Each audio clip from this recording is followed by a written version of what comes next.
Welcome once again to Lehto's Law. Here's Steve Lehto. Got one of those stories that makes you wonder because somebody protested, and their protests are going to get them more attention than what they're protesting. But Paul sent me notes at Steve. Check out the story from techdirt.com. Timothy Geithner wrote this. Company threatens to sue Cyclist for trademark over a near-miss YouTube video. And this is bizarre. So the guy's wearing a camera on his helmet, a helmet cam, and he's riding a bicycle, I believe in England. And a truck comes by and almost takes him out. And he makes a comment about the truck, which would be abbreviated as FFS, and the truck keeps going. And he posted that on YouTube. And you can clearly see the name of the company on the side of the truck. And that company is threatening to sue him, saying, you are using our trademark inappropriately by posting it on YouTube, which is the most absurd argument of all time, okay? And so, for instance, if I'm wearing a shirt that's got a logo on it, okay, I'm not misusing the trademark. I've got this shirt legally, right? It's in the video. I'm not. But this is even crazier because clearly they're trying to intimidate the guy because they know that the video makes them look bad. The question is, how many people would have seen the video if they hadn't done this right here? So just to make sure you understand what I'm talking about, I'm going to put a link to the video in the description below the video of mine, okay? So you can watch it to see if what I'm telling you is correct, because I think that's appropriate. So it's no secret there are mountains of examples of companies and individuals attempting to use intellectual property laws merely to silence critics and disappear information from the internet. It's also quite common for these would-be censorial folks, that's the word to censor, to be introduced to the Streisand effect, finding that the attempt to suppress negative information instead gains it far more attention than it would have had on its own. And the Streisand effect, I'm going to summarize it very briefly, is the notion that Barbara Streisand apparently got upset that people were apparently, I believe, looking at aerial photos of her house, and she went to court to make that stop. And by doing that, drew so much attention to it that the traffic after she complained dwarfed the traffic that was there in the first place. So she made things worse.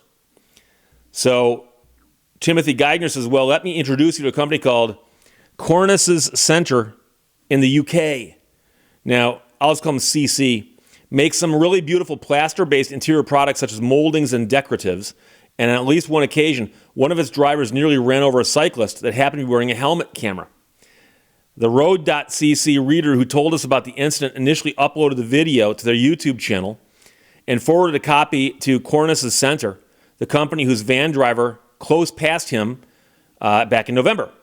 Once the company reviewed the video, you would have imagined that a simple apology might be in order, but instead, they decided to try to pretend trademark laws disallow the uploading of a video in a public space merely because its logo appears on the truck. The road.cc reader instead received a lengthy email from a company director claiming that unauthorized use of their Cornice's Centre trademark was confusing our customers, negatively impacting our brand reputation, and potentially harming our sales and the exclusivity of our trademark, something the company wanted addressed with prompt removal of its name from the video content and descriptions. And here's the problem. He's not inappropriately using their trademark. He's showing it in its proper use on the side of a truck. Now, if he put it on the side of his helmet or on the side of his bicycle, yeah. But it's there, it's out in public. And somebody takes a photograph of it out in public isn't misappropriating it. If unaddressed or refused, the email seen by Road CC continued, the company said it would be prepared to take legal action if necessary and would seek legal redress and claim any related expenses, including lost sales. Lost sales. The speed with which the company would lose such an action over trademark in this instance would rival one of its reckless drivers. There's nothing about trademark law in the UK that would somehow make any of this trademark infringement. It's quite likely the company knows that. What I'm sure it was hoping was that the threat of legal action would spook the cyclist and cause them to take the video down off of YouTube. My understanding also is that in England, if you sue somebody and you lose, you got to pay their attorney fees.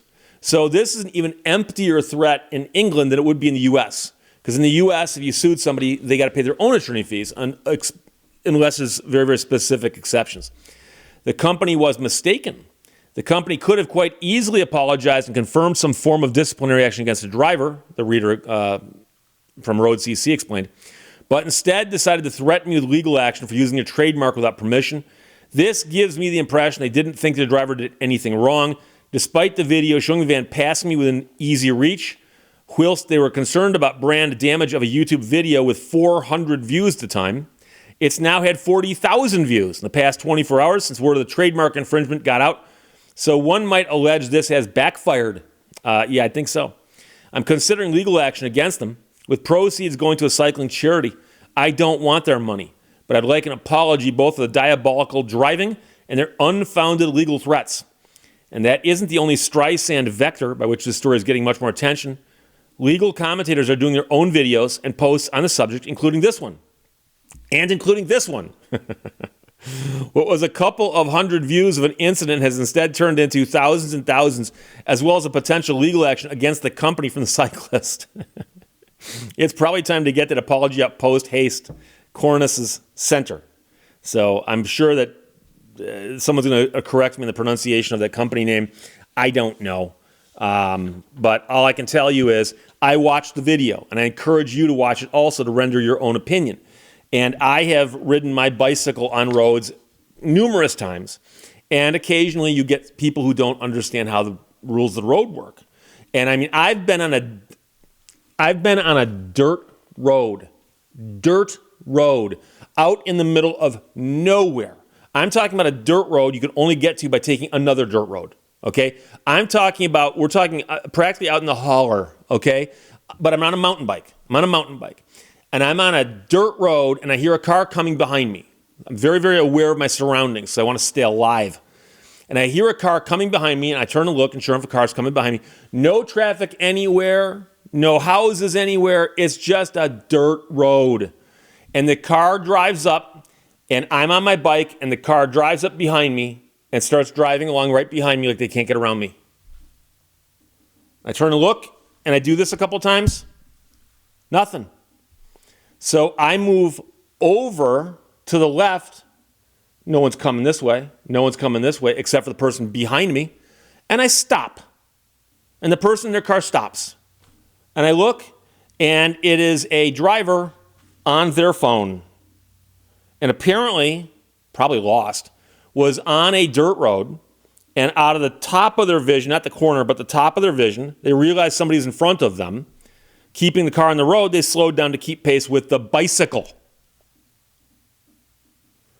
And the person pulls up kind of sheepishly and looks at me and goes, "Oh, I'm sorry, I'm lost." And I said, "Yeah, I kind of got that." But instead of asking where they were, just took off.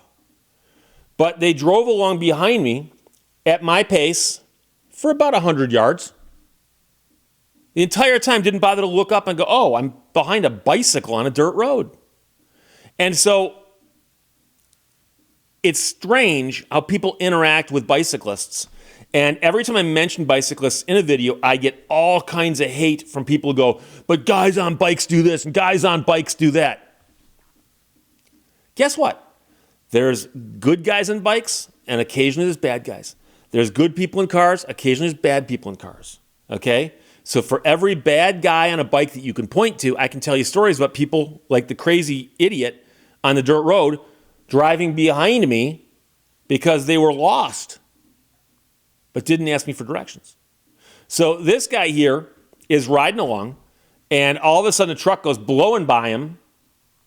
He does say FFS, and it keeps going. He posts it on YouTube where it gets 400 views. And they threaten him with legal action for misusing their trademark. He then tells people that that's what happened, and suddenly his video is getting tens of thousands of views. And then the story gets picked up by people like techdirt.com or Lehto's Law over there across the pond. And next thing you know, a lot of people are watching the video going, "Wow, who's right in the story here? Who's wrong?" I'm guessing the guy on the bicycle is in the right. And the person driving that truck is in the wrong. And, they could have very easily just said, "Hey, dude, we're really sorry. We've talked to the driver, and it won't happen again. Sorry, these things happen, and we wouldn't be talking about this right now. But here we are. And it makes great material. So Paul, thanks for sending it from techdirt.com. And Timothy Geigner wrote that company threatens to sue Cyclist for trademark misuse over the video that he posted on YouTube of a near miss. And all that he did was simply show the side of their truck as it almost ran him over in traffic. And they think they can get him to take that down. Questions or comments, put them below. Those. Talk to you later. Bye-bye. Thank you for watching Lehto's Law. The day you stop racing is the day you win the race.